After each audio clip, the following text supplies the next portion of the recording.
7S and 8S are built to handle mask detection, accurately identifying authorized personnel with or without masks, granting them access. With its multiple identification methods and advanced features, these devices are transforming the way we manage access control and time attendance. You can also customize the audio.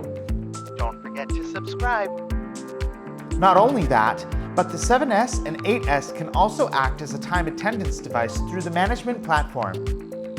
Speaking of platforms, you can easily add, remove, and modify employee profiles using the user management feature on the web platform. The ASI7S and 8S access controller supports video and audio calls to the indoor monitor, master station, and the DMSS mobile app.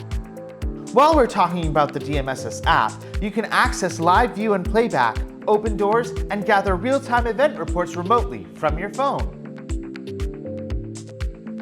The ASI7S and 8S can turn your restricted access controller into a dynamic content advertisement platform.